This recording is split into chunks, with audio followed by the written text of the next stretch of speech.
Petrol ලීටරයක් ගත්තොත් අපි රුපියල් 310 නම් අද ඒකෙන් රුපියල් 121ක්ම තියෙන්නේ බදු. එතකොට දැන් 103ක් අය කරනකොට ආසන්නයෙන් රුපියල් 9කට වැඩි ප්‍රමාණයක් ලීටරයකින් බෙදුම්කරුවෙකුට යනකොට ඒකෙන් රුපියල් 4කට ආසන්න ප්‍රමාණයක් ඒ ටැක්ස් එකෙන් බෙදුම්කරුවෙකුට යනවා. ඉතින් ඔය ප්‍රශ්නේ මටත් ආවා 2015. අනිත් පැත්ත. ඒ කියන්නේ මම අපේ අමාත්‍යවරයා හැටියට අපි තෙල් මිල අඩු කරා. රුපියල් 157 තිබිච්ච පෙට්‍රල් 117ට ගෙනාවා. රුපියල් 134 තිබිච්ච ඩීසල් රුපියල් 95ට ගෙනාවා. ඒතර අර බෙදුම්කරුවන්ට ලැබිච්ච ගාණ අඩු වුණා.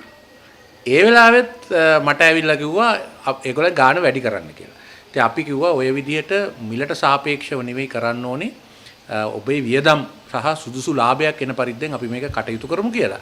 ඉතින් ඔවුන් ඒකට එකඟ වෙලා ඒ සාකච්ඡා ක්‍රියාදාමයට ගිහිල්ලා අපි ඒක ඒ විදිහට විසඳගත්තා.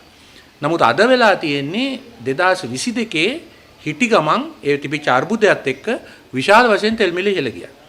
ඉහළ ගියාම ඒ අවස්ථාවේ හිටපු රනිල් වික්‍රමසිංහ මහත්මයාගේ පාලනයේ හිටපු මට හරියට මතක නැහැ කංචන විජේසේකර ඇමතුමා විය යුතුයි මේ ගණන් වැඩි කරාම මේ බද්දේ ලාභයත් ගියා බෙදුම්කරුවන්ට. ඉතින් ඔහු ඒක දෙන්න අකමැති වීම නිසා ඇතිවෙච්ච ගැටුමට පිළිතුරක් හැටියට බෙදුම්කරුවන් උසාවි ගියා. උසාවි ගිහලා අතුරු තහනම් නියෝගයක් ගත්තා తాවකාලිකව මේ 103 පවත්වගෙන යන්න. ඉතින් දැන් වෙලා තියෙන්නේ ඒ තුරුතහන නියෝගය ඉවත් කළා රජයට දැන් පුළුවන් මේ ගැන විධිමත් සාකච්ඡාවක් ඇති කරන්න උදාරම් කතා උද්දච්ච කතා පවත්වන්න නැතුව නිසි වියදම් මිල සූත්‍රයක් අපේ බෙදුම්කරුවන්ට ඉදිරිපත් කළා ඒක බෙදුම්කරුවොත් එක්ක සාකච්ඡා කරලා කරන්න. ඒක තමයි අපි 2015 කළේ. හැබැයි මේකේ යට තියෙන කතාව තමයි රුපියල් 120ක් පෙට්‍රල් වලින් ආණ්ඩුව බදු ගහනවා. මේ සහ ගහන බද්ද තමයි අද මේ අර්බුදයට ඇත්තටම හේතු වෙලා තියෙන්නේ. ඩීසල් ලීටරකින් රුපියල් 90ක්, පෙට්‍රල් ලීටරකින් රුපියල් 120ක් ගහන බද්ද තමයි මේ අර්බුදයේ ඇත්ත මූල හේතුව. ඉතින් බදු වලින් කොටසක් රජයට ලැබිය යුතු බදු වලින් කොටසක් බෙදුම්කරුවන් ලබා ගන්නවා කියන චෝදනාව තමයි ඔය නඩු නිමිත්ත.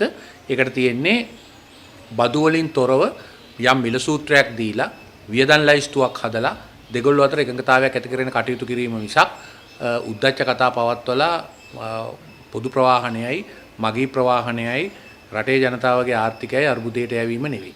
එතකොට අපිට විශේෂයෙන්ම මේ සභානායකතුමා පාර්ලිමේන්තුවේ කියනවා මේ දෙවන්ත 159 ජනතාවගේ ආණ්ඩුව අපි මේ ක්‍රියාත්මක කරන අධිකරණ තීන්දුව ක්‍රියාත්මක කරද්දී අපිට කාටවත් නැවෙන්න බෑ. ඉතින් ඒ වගේ ප්‍රකාශ කිරීමද මේකට විසඳුම නෑ. ඒක තමයි මම කිව්වේ අධිකරණ තීන්දුවෙන් කළේ අතුරු තහනම් නියෝගය අයින් කිරීමනේ.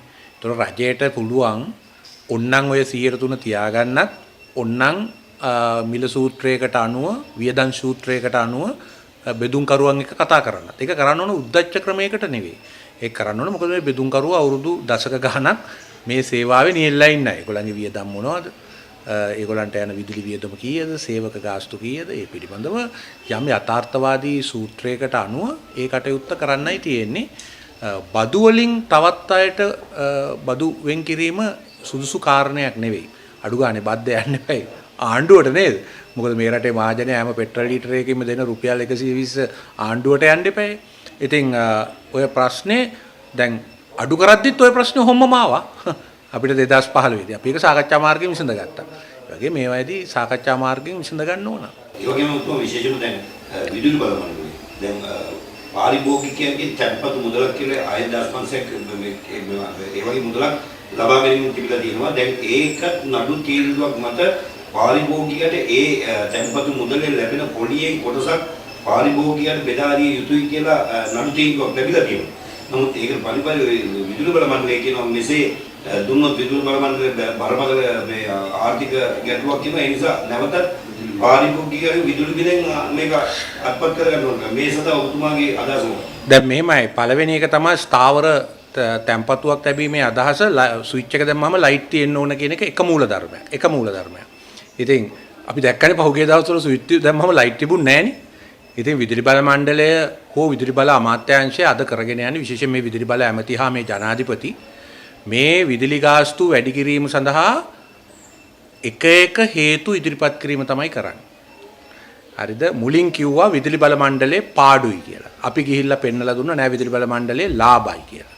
ඒ කියන්නේ ගිය අවුරුද්දේ සහ ඊට පිට අවුරුද්දේ. මේ ජනාධිපති පොරොන්දුවක් දීලා ආපු කෙනෙක් 3න් 1කින් විදුලි බිල අඩු කරනවා කියලා. එතුමා පාර්ලිමේන්තුවේ කිව්වා අපිට වඩා බලය ඕනනම් අපිට වඩා ශිෂ්ට සම්පන්න වෙන්න කියලා.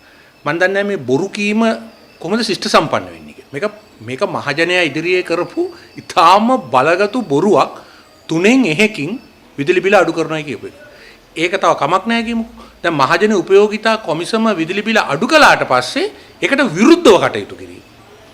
ඒකට විරුද්ධව කටයුතු කරමින් හේතු දක්වන. දැන් අද මොකද වෙලා තියෙන්නේ? මේ රටේ අවුරුදු 15කට ආසන්න කාලයක් මේ රටේ අපි තමයි ආරම්භ කළේ 2010 දී මේ PSC මත මේ සූර්ය බලාගාර.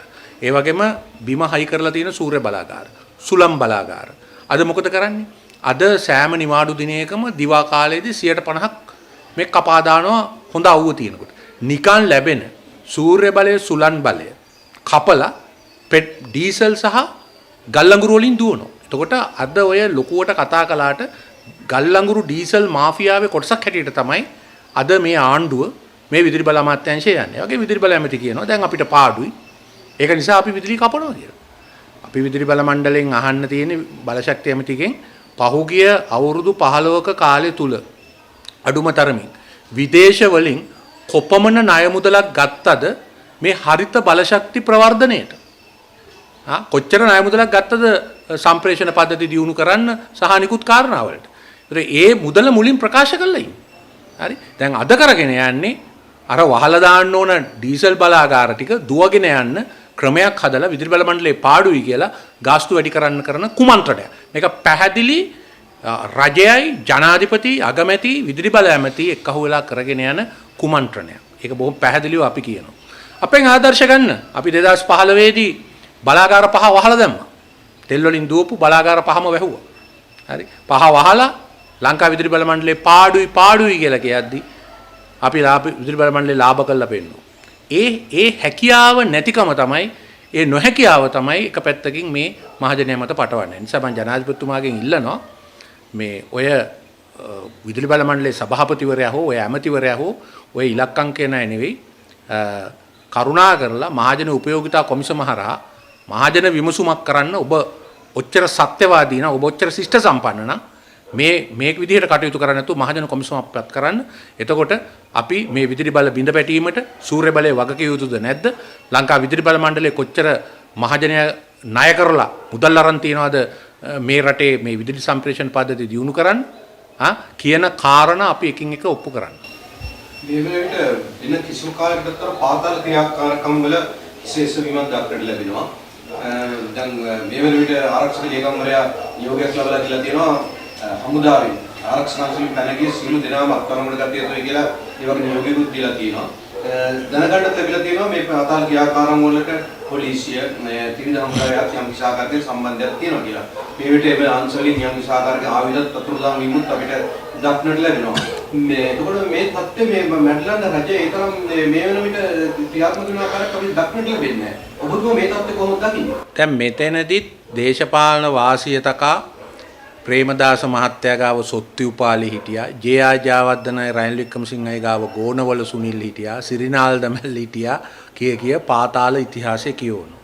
අපි අමතක කරන්න හොඳ නැහැ මේ රට සන්නද්ධ කැරලි වලට සන්නද්ධ ව්‍යාපාර වලට ගොදුරු වෙච්ච රටක් පහුගිය අවුරුදු 30. එතකොට ජනතා විමුක්ති පෙරමුණටත් සන්නද්ධ අංශයක් තිබුණා. ඒ අද හුඟක් දෙනේ පාස්කු ප්‍රහාරයට යුක්තිය ඉල්ලනවා. දල්දා මාලිගාවට මුලින්ම පහර දීපු ජනතා විමුක්ති පෙරමුණේ දේශප්‍රේමී ජනතා ව්‍යාපාරයේ ඒ ප්‍රහාරය ගැන මොනවත් යුක්ති ඉෂ්ට වෙලා තියෙනවද? ඒකට අනදීපු අය සඳහා නීතිය ක්‍රියාත්මක වෙලා තියෙනවද? ඒකේ මහමොලකරුවන්ට නීතිය ක්‍රියාත්මක වෙලා තියෙනවද? නැහැ. නිසා මේ පාස්කු ප්‍රහාරයේ මහමොලකරුවෝ ගැන කතා කරනකොට එක කරන්න ඕන දලදා ප්‍රහාරයේ මහමොලකරුවෝ ගැනත් අනිවාර්යයෙන්ම රට දැනගන්න ඕන. මම ඉල්ලනවා රටේ හැමෝටම ධර්මන වික්‍රමරත්න මහත්තයා ලියලා තියෙන කෘතියක්. ඒක දැන් කාලයකට කලින් ලිව්ව එක නැවත ඇවිල්ලා තියෙනවා. ඒකේ තියෙනවා මේ කතාව. අවියාවුද කාගාවද තියෙන්නේ කියලා. අපි කියන්න ඕනේ LTTE අවියාවුද තොග තිබුණා. ඒව සමහරක් ආරක්ෂක අංශ වලට ආව, සමහරක් නිෂ්ක්‍රීය වුණා, තව සමහර ඒවා තියෙන්න පුළුවන් එළියේ. ජනතා විමුක්ති පෙරමුණේ තුවක්කු. ඒව ගැනයි කතා කරන්නේ නැත්තේ. ජනතා විමුක්ති පෙරමුණේ ප්‍රධාන ලේකම් ටෙල්වින් සිල්ලා මහත්තයත් හමුදා කඳවුරකට වස් කඩුවේ පහර දෙන්න ගිහිල්ලා අත්අඩංගුවටපත් වෙච්ච කෙනෙක්. මුලින්ම කරන්න ඕන අනුර දිසානායක මහත්තයා ශිෂ්ට සම්පන්න නම් තමන්ගේ පක්ෂය විසින් පැහැරගත්ත අවි තියෙනවා නම් ඒවා බාර දෙන්න. නැත්තම් කොහෙද තියෙන්නේ කියලා කියන්න. ඒ වගේම සන්නද්ධ පුහුණුව ලැබපු අය ඉන්නවා නම් ඒගොල්ලන්ගේ පක්ෂය ඇතුලේ මුලින් ඒගොල්ලන්ට කියන්න බාර වෙන්න කියලා. හමුදාවට කියන්න කලින්.